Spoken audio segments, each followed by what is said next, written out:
नमस्कारम, हमारे चैनल वैदेही में आपका स्वागत है।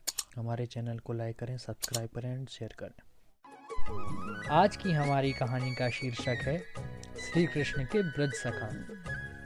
ब्रजभूमि प्रेम का दिव्य धाम है। वहाँ निवास करने वाले सभी लोग अपने पूर्व जन्म में अनेक प्रकार के जप तप भजन ध्यान करके परमात्मा के समीप रहने का अधिकार प्राप्त कर चुके थे।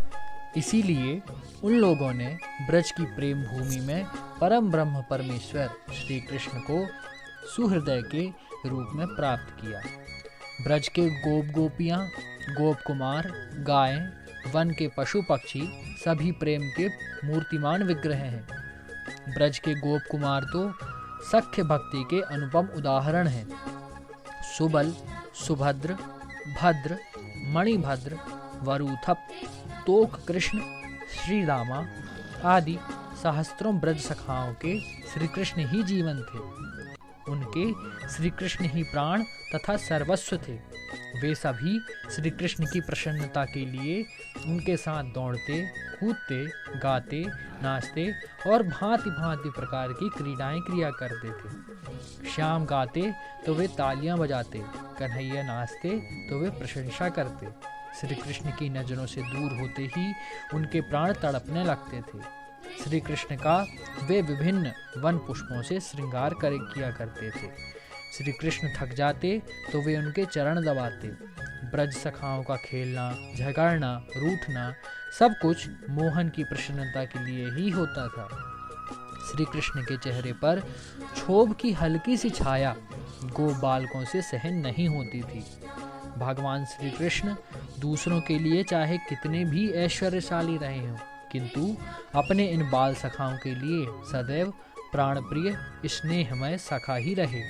सखाओं का मान रखना, उनकी हर तरह से सुरक्षा करना श्री कृष्ण का सदा व्रत रहा। बहुत दिनों तक कष्ट उठाकर जिन्होंने अपनी इंद्रियों और अंतःकरण को वश में किया हो, उन योगियों के लिए भी भगवान श्री कृष्ण की चरण रज मिलना दुर्लभ है। वहीं भगवान अपने ब्रज सखाओं के साथ नित्य क्रीड़ा करते थे। एक दिन अघासुर नाम का महान दैत्य कंस के भेजने पर ब्रज भूमि में आया।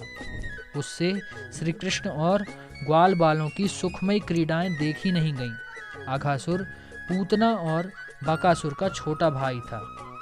वह श्री कृष्ण, श्री दामा आदि ग्वाल बालों को देखकर मन ही मन सोचने लगा कि यही मेरे सगे भाई बहन को मारने वाले हैं। आज मैं इनको इनके सखाओं के साथ ही हम लोग पहुंचा दूंगा। ऐसा निश्चय करके वह दुष्ट दैत्य अजगर का रूप धारण करके मार्ग में लेट गया। उसका अजगर शरीर 1 योजन लंबे पर्वत के समान विशाल और मोटा था। उसने गुफा के समान अपना मुंह फाड़ रखा था। भगवान श्री कृष्ण के बाल सखा अघासुर को वृंदावन का कोई कौतुक समझकर उसके मुख में घुस गए। भगवान श्री कृष्ण सबको अभय देने वाले हैं। जब उन्होंने देखा कि मेरे प्यारे सखा, जिनका एकमात्र रक्षक मैं हूँ, मृत्यु रूपी अघासुर के मुख में प्रवेश कर गए हैं, तब भगवान भी उस दैत्य के मुख में चले गए। भगवान श्री कृष्ण ने अघासुर के पेट में अपने शरीर को इतना बढ़ाया कि वह दुष्ट दैत्य स्वयं मृत्यु का ग्रास बन गया और अपने सखाओं के साथ भगवान सहज ही बाहर निकल आए। इसी प्रकार व्योमासुर जब गोप बालक बनकर भगवान श्री कृष्ण के बाल सखाओं को गुफा में बंद करने लगा, तब उन्होंने घूंसों और थप्पड़ों से उसका अंत कर दिया। श्याम सुंदर ने अपने इन सखाओं के लिए दावाग्निपान किया। कालिया नाग के विष से दूषित यमुना जल को शुद्ध करने के लिए उन्होंने महानाग के गर्भ को चूर करके उसे वहां से अन्यत्र भेजा। भगवान श्री कृष्ण लोक दृष्टि में मथुरा भले ही चले गए थे, किंतु अपने गोप सखाओं के लिए तो उन्होंने वृंदावन का कभी त्याग नहीं किया। शास्त्र कहते हैं, वृंदावनम परित्यज्य पदमेकम न गच्छति। जय श्री कृष्ण।